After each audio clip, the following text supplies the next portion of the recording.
శాంతి. ETV life ఆధ్యాత్మిక channel మానస కార్యక్రమానికి స్వాగతం. మీరు ఈ మానస కార్యక్రమంలో అన్ని ఎపిసోడ్స్ కానీ చూసినట్లయితే ఆరంభంలోనూ అంతిమంలోనూ ఓం శాంతి అని అనడం జరుగుతుంది.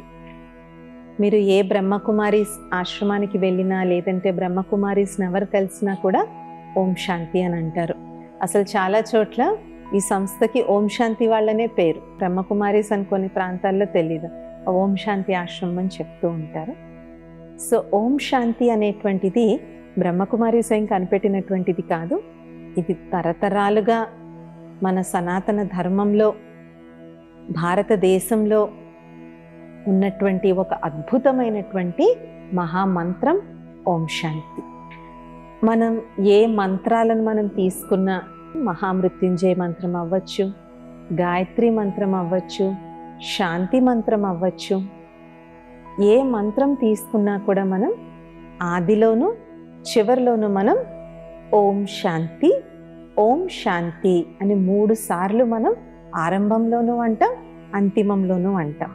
అలాగే ఎవరైనా కూడా పరమపదించినా కూడా ఏమని చెప్తాము వాళ్ళకి? ఇప్పుడంటే ఇంగ్లీష్లో ఆర్ఐపి అని పెడుతున్నారు, దాని అర్థం ఏమి? ఆర్ఐపి రెస్ట్ ఇన్ పీస్ అని పెడుతున్నారు. కానీ వాస్తవంగా మనం ఏమని పెట్టేవాళ్ళం? ఎప్పుడు ఓం శాంతి ఓం శాంతి ఓం శాంతి అని పెట్టేవాళ్ళము. మరి ఈ ఓం శాంతికి ఎందుకంత ప్రాధాన్యత ఉంది? ఇది మన నిత్య జీవితంలో మనం ఈ మహామంత్రాన్ని ఏ విధంగా మనం వాడుకోవచ్చు అనేటువంటిది ఇవాల్టి మానసాలో మనం తెలుసుకుందాం. ఓం శాంతి అనేటువంటిది ఓం ప్లస్ శాంతి. ఓం అంటే నేను, శాంతి అంటే శాంతి స్వరూపాన్ని అని. నేను అంటే ఈ దేహం గురించి మనం చెప్పటం లేదు, ఈ దేహాన్ని నడిపించేటువంటి చైతన్య శక్తి అయినటువంటి ఆత్మ గురించి. మనం అనేక సార్లు మనం తెలుసుకున్నాము, ఆత్మ అనేటువంటిది ఒక చైతన్యమైనటువంటి శక్తి. దాని యొక్క స్వధర్మము శాంతి. అందుకనే ప్రపంచంలో అన్నిటికన్నా ఎక్కువ పరుగులాట దేనికి జరుగుతుంది? శాంతి గురించే జరుగుతుంది. ఆటం బాంబ్ కనిపెట్టిన వ్యక్తిని ఒక ఇంటర్వ్యూ చేశాడు, ఓపెన్ హైమర్ అని, రాబర్ట్ జే ఓపెన్ హైమర్ అని. మీరు ఎంతో మేధావి కదా, మీరు ఏ ఉద్దేశంతో ఈ ఆటం బాంబుని మీరు కనిపెట్టారు అంటే నేను ఏం సమాధానం ఇచ్చారు? నేను త్రికరణ శుద్ధిగా ఈ ఆటం బాంబుని విశ్వశాంతి కోసమే నేను కనిపెట్టాను. ఈ ఆటం బాంబ్ వల్ల ప్రపంచంలో శాంతి అనేటువంటిది పునరుద్ధరించాలనేదే నా ఉద్దేశం అని చెప్పారు. అంటే ఆటం బాంబు వంటి భయంకరమైనటువంటి మారణాయుధాన్ని కనిపెట్టిన శాస్త్రవేత్త కూడా దాన్ని శాంతి కోసమే కనిపెట్టాడు. భలే దానివల్ల విధ్వంసం జరిగింది, దానివల్ల ఇప్పుడు ప్రపంచం అంతా భయం గుప్పెట్లో ఉంది, అది వేరే విషయం. కానీ ఆయన ఉద్దేశం ఏముండింది? శాంతి కావాలి. మనం కూడా భగవంతుడికి నమస్కరించి ఏం అడుగుతాం? భగవంతుడా, నాకు నా కుటుంబానికి మనశ్శాంతినివ్వు అని అంటాం. కాబట్టి శాంతి అనేటువంటిది నా యొక్క స్వధర్మము. కాబట్టి ఓం శాంతి అంటే నేను శాంతి స్వరూపాన్ని. మరి రెండవ ఓం శాంతి దేనికి గుర్తు? ఓం అంటే నేను ఆత్మను, శాంతి సాగరుడైన పరమాత్ముని యొక్క సంతానాన్ని. ఫస్ట్ ఓం శాంతిలో మనం స్వయాన్ని గుర్తించుకుంటే, రెండవ ఓం శాంతిలో మన రచయిత అయినటువంటి ఆ సృష్టికర్త అయినటువంటి పరమేశ్వరుని మనం తలుచుకుంటున్నాం. ఆయన శాంతికి సాగరుడు. మరి మూడవ ఓం శాంతి దేనికి? నేను ఆత్మను శాంతిధామమైనటువంటి పరంధామం నుంచి ఈ భూమిపైకి నేను అవతరించాను అని. సో 3 ఓం శాంతిల్లోనూ ఫస్ట్ నేను శాంతి స్వరూపాన్ని, రెండవది నా తండ్రి అయినటువంటి ఆ పరమాత్ముడు, ఆ పరమేశ్వరుడు, ఆ ఈశ్వరుడు శాంతి సాగరుడు, 3 నేను ఈ సాకార ప్రపంచంలోకి శాంతి ప్రదేశమైనటువంటి శాంతి ధామమైనటువంటి పరంధామం నుంచి వచ్చాను అని. ఈ 3 ఓం శాంతిల యొక్క స్థితిలో మనం స్థితమయ్యి అప్పుడు ఏ మంత్రాన్ని మనం ఉచ్చరించినా, దేన్ని మనం పఠించినా మనస్సు కంప్లీట్ ఏకాగ్రతతో అది ఉంటుంది. ఇప్పుడు పిల్లలకు కూడా చూడండి, వాళ్ళు చదువుకోవాలి అంటే, ఒక ఎగ్జామ్కి ప్రిపేర్ అవ్వాలి అంటే ఇంట్లో స్టడీ రూమ్ అని కడతారు. ఎందుకు కడతారు? వాళ్ళకి అక్కడ ప్రశాంతంగా ఉంటుంది కాబట్టి, ఏ డిస్టర్బెన్సు ఉండదు కాబట్టి. లేదంటే లైబ్రరీకి వెళ్ళి చదువుకుంటారు. లైబ్రరీలో అసలు గుండు సూది పడినా కూడా వినిపించేంత నిశ్శబ్దం ఉంటుంది. ఎందుకు? అంత నిశ్శబ్దంలో ఉంటే మనం చదివేది కూడా మనకి అర్థమవుతుంది. కాబట్టి మనం ఒక మంత్రాన్ని ఉచ్చారించాలన్నా సరే ముందు మనసు కంప్లీట్గా స్థిరంగా ఉండాలి. కాబట్టి ఈ 3 ఓం శాంతిల యొక్క అభ్యాసంతో మన మనస్సుని ఏకాగ్రత మాత్రమే కాదు, చాలా చాలా శాంతియుతంగా మనం చేస్తాం. మనం చాలాసార్లు దాది జానకి గారి గురించి చెప్పుకున్నాం. వారు 104 సంవత్సరాలు జీవించి తుది శ్వాస వరకు కూడా మొత్తం ప్రపంచమంతా తిరిగి పరమాత్మని యొక్క శాంతి సందేశాన్ని అన్ని జాతుల వాళ్ళకి, అన్ని మతాల వాళ్ళకి, అన్ని ధర్మాల వాళ్ళకి దాది ఇచ్చారు. దాది ఎక్కడికి వెళ్ళినా, ఎలాంటి సభలో ప్రసంగించినా 3 ఓం శాంతిలతో తన ప్రసంగాన్ని ఆరంభించేవారు. దాదీని అడిగేవారు, దాది ఈ ఓం శాంతి మీరు భారతదేశంలో చెప్తే అర్థమవుతుంది, కానీ లండన్, అమెరికా ఆ దేశాలకు వెళ్ళి ఓం శాంతి అని చెప్తే వాళ్ళకి ఎలాగ అర్థమవుతుంది దాది అని. ఇప్పుడు దాది ఎంత అద్భుతమైన జవాబు ఇచ్చేవారంటే, Om Shanti is the language of silence. Om శాంతిలో శాంతి యొక్క భాష ఉంది. శాంతి యొక్క భాషను ప్రపంచంలో ప్రతి మానవుడు అర్థం చేసుకోగలడు. దానికి హిందీయా, తెలుగువా, ఇంగ్లీషా, ఫ్రెంచా, స్పానిషా అవసరం లేదు. ఓం శాంతి అనేటువంటిది ఆత్మ ఫీల్ అవుతుంది, శరీరం కాదు. కాబట్టి మనం పొద్దున్నే లేచిన వెంటనే ఒక 3 సార్లు ఓం శాంతి, ఓం శాంతి, ఓం శాంతి అనేటువంటి ఈ మంత్రాన్ని మనం 3 సార్లు కానీ మనం జపించుకున్నట్లయితే తెలియని ఒక తేలికతనం మనకు వస్తుంది. అందుకే బ్రహ్మకుమారీస్లో ఓం శాంతి అని ఎందుకంటాము అంటే, మనం ఎవరితో అన్నా మనం సంభాషణ చేసే ముందు నేను శాంతి స్వరూపాన్ని, మీరు కూడా శాంతి స్వరూపులు అని వాళ్ళకు మనం గుర్తు చేస్తున్నాం.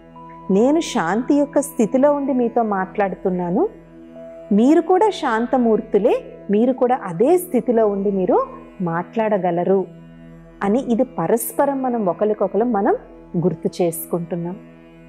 అందుకనే ఓం శాంతితో సంబోధన ఇవ్వడం జరుగుతుంది. అలాగే ఓం శాంతి అని చెప్పడం వల్ల జరిగేటువంటి ఇంకొక అద్భుతమైనటువంటి లాభం, మన దేహ భ్రాంతి నుంచి మనం దూరం అవుతాం. ఎందుకంటే ఓంలోనే ఉంది నేను ఆత్మను అనేసి. ఏదైతే మనం 24 గంటలు ఈ దేహం యొక్క జంజాటాల్లో మనం ఇరుక్కుని ఉంటామో వాటి నుంచి కూడా మనం దూరం అవుతాం. మనం చాలాసార్లు మానసాలో చెప్పుకున్నాము, గంటకు ఒకసారి సైలెన్స్ని ప్రాక్టీస్ చేయండి అని.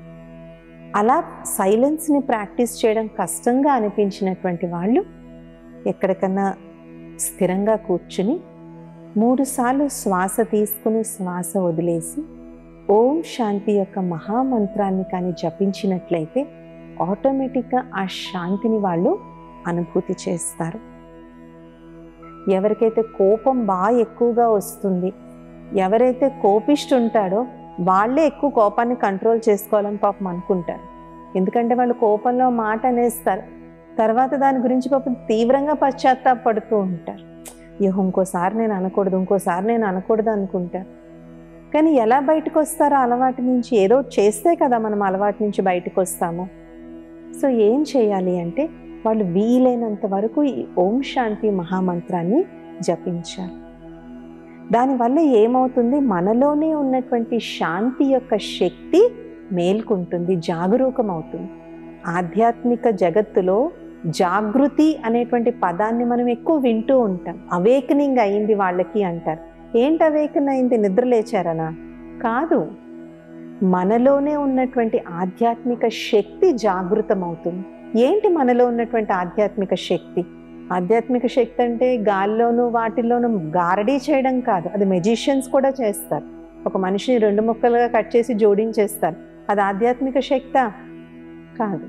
నిజమైనటువంటి ఆధ్యాత్మిక శక్తి మనలోనే ఉన్నటువంటి దివ్య గుణాలైనటువంటి శాంతి, సుఖం, ప్రేమ, ఆనందం, పవిత్రత, జ్ఞానం అనేటువంటి ఈ 7 గుణాలు సంపూర్ణంగా వికసించడం, అవి మన జీవితంలో కనిపించడం, ఎదుటి వాళ్ళకి మన నుంచి ఆ శాంతి ఎక్స్పీరియన్స్ అవ్వాలి, ఎదుటి వాళ్ళకి మన నుంచి ఆ ప్రేమ ఎక్స్పీరియన్స్ అవ్వాలి.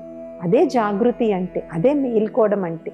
ఎందుకు ఇప్పుడు ఆ శక్తులన్నీ కూడా ఏంటి, నిద్రపోయి ఉన్నాయి. అందుకని మనం అందరినీ అడుగుతాం, పీస్ఫుల్గా ఉండాలని చెప్పి కాసేపు పార్కుకి వెళ్తాము, కాసేపు సముద్ర తీరంలోకి వెళ్తాము, కొంతమంది వెకేషన్కి వెళ్ళిపోతారు, బోలే డబ్బులు ఖర్చు పెడతారు. అక్కడ ఉన్నంత వరకు బాగానే ఉంటుంది. మరి రిటర్న్ వచ్చాక ఎప్పుడు వెళ్ళిపోగలమా వెకేషన్కి? నెలకోసారి వెళ్ళగలమా వెకేషన్కి? వెళ్ళలేం కదా. అలాగే ప్రేమని చాలా యాచిస్తూ ఉంటారు. పిల్లల నుంచి, వైఫ్ నుంచి, హస్బెండ్ నుంచి, తల్లి నుంచి, తండ్రి నుంచి, ఒక్కోసారి ఫ్రెండ్స్ నుంచి, కొలీగ్స్ నుంచి, ఆఖరికి మన ఇంట్లో పెంచుకునే జంతువుల నుంచి కూడా మనం ప్రేమను ఎక్స్పెక్ట్ చేస్తూ ఉంటాం. కానీ ముందు మనం ప్రేమని ఇవ్వాలి. ప్రేమ ఇస్తే మనకి ప్రేమ దొరుకుతుంది. కానీ ఇవ్వడానికి మనలో ఉన్న ప్రేమ అనే శక్తి పడుకుని ఉంది కదా. అందుకనే మనం ఎవరు ఎంత ప్రేమించినా ఆ ప్రేమను మనం స్వీకరించలేకపోతే. ఇది ఒక యూనివర్సల్ లా. ఏదైతే మనం ఇస్తామో దాన్నే మనం స్వీకరించగలం. మనకు ప్రేమనివ్వడం రాకపోతే ఎదుటి వాళ్ళు ప్రేమనిచ్చినా దాన్ని మనం స్వీకరించలేం. మనం అందులో కూడా ఏదో ఒక తప్పుని వెతుకుతాం.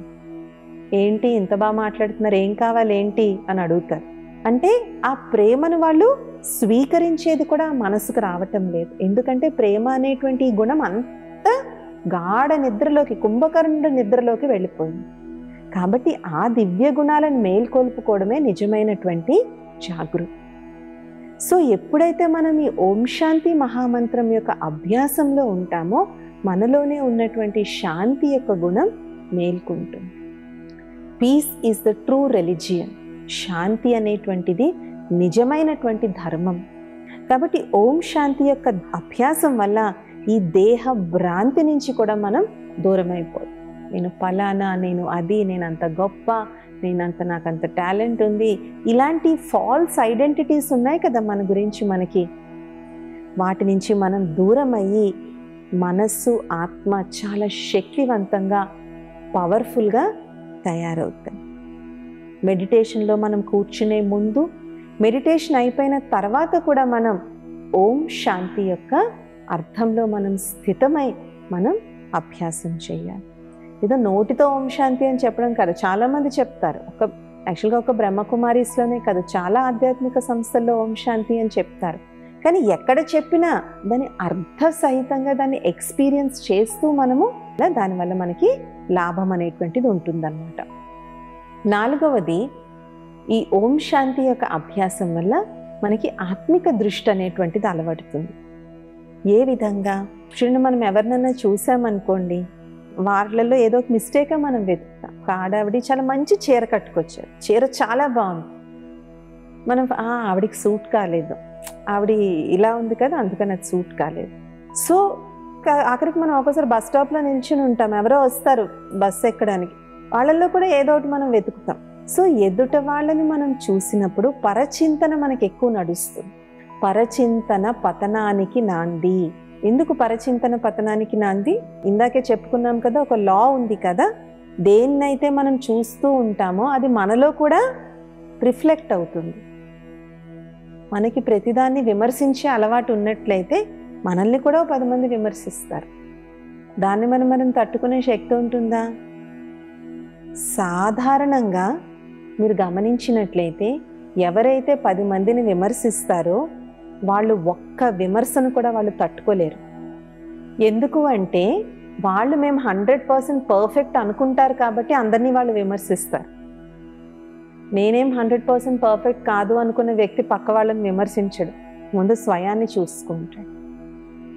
కాబట్టి ఓం శాంతి అని మనమని ఎదుటి వాళ్ళు కూడా ఓం శాంతి అని అన్నప్పుడు ఈ విధమైనటువంటి పరచింతన, పరదృష్టి నుంచి మనం దూరమయ్యి ఆత్మిక దృష్టిని, ఆధ్యాత్మిక దృష్టిని మనం అలవాటు చేసుకుంటాం.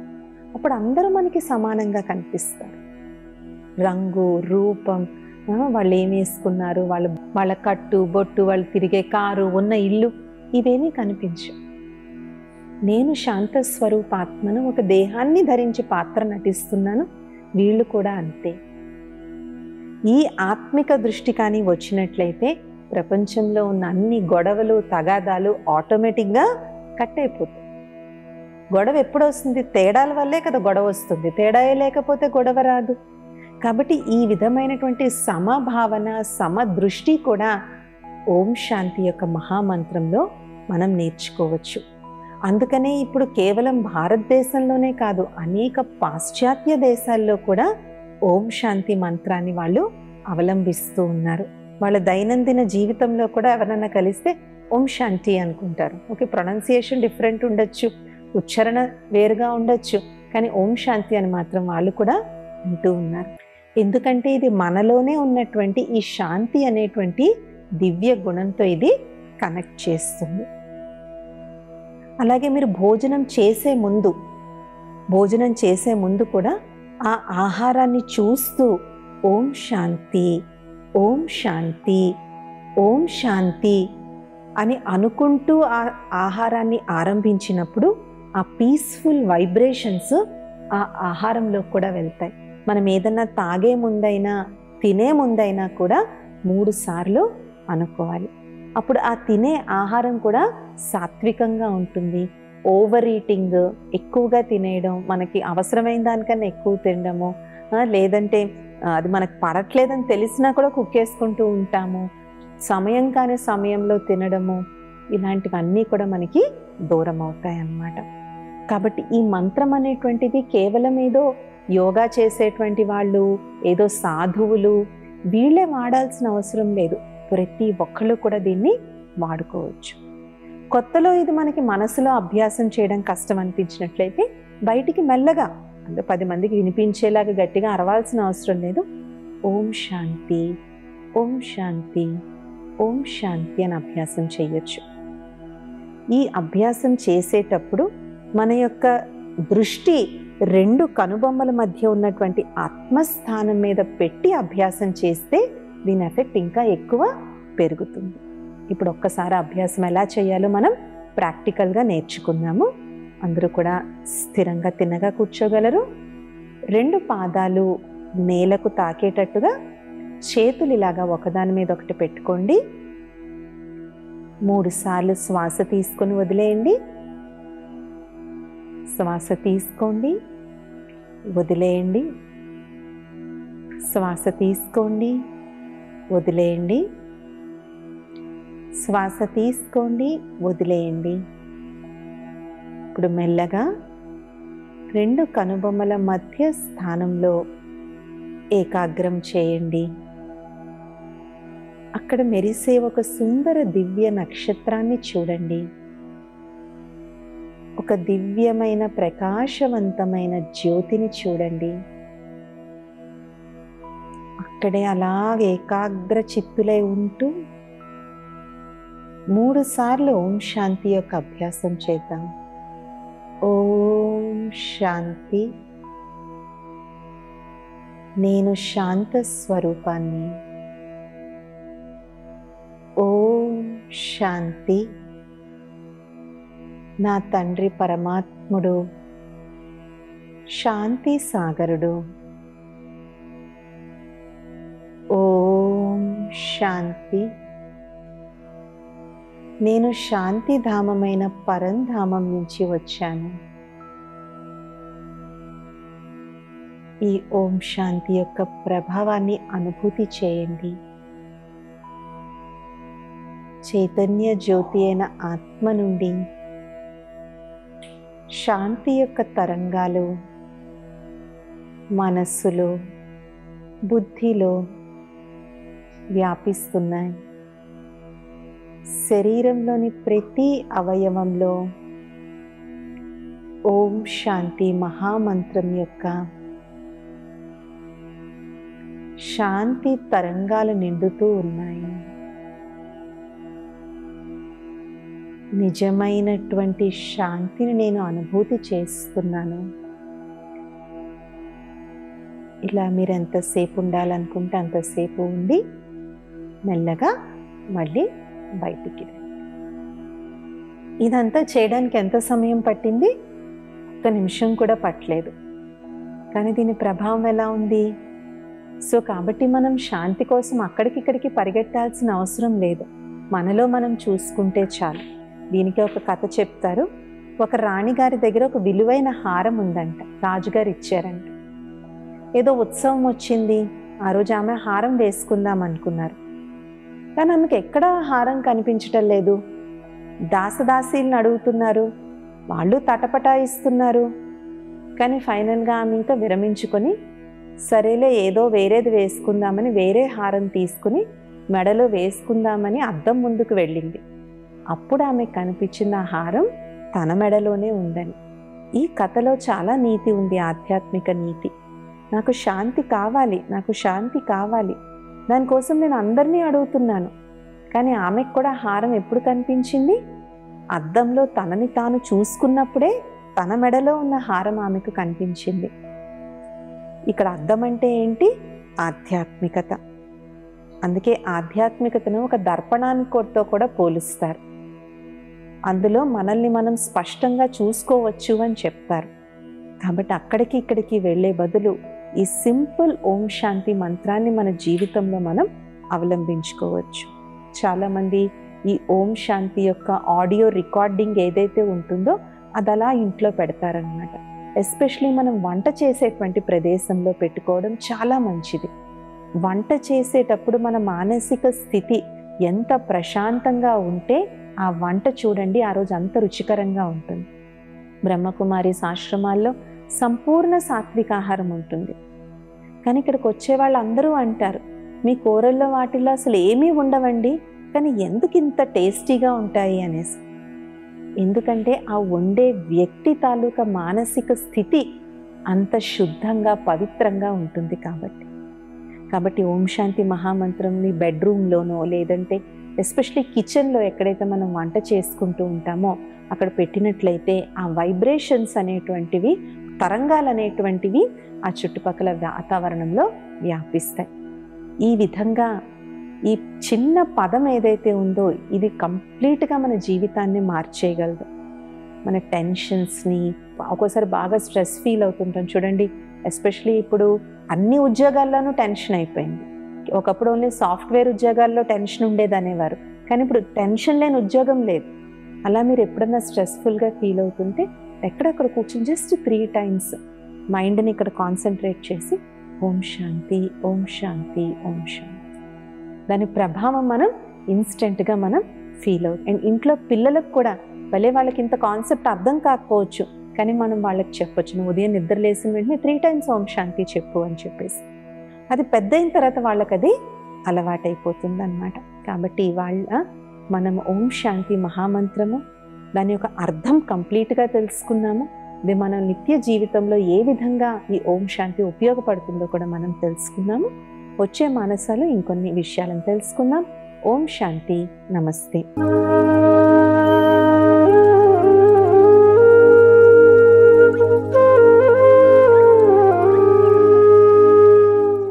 ఈ కార్యక్రమాన్ని తిరిగి చూడాలనుకుంటే www.youtube.com/@ETV Life Spiritual లో చూడవచ్చు.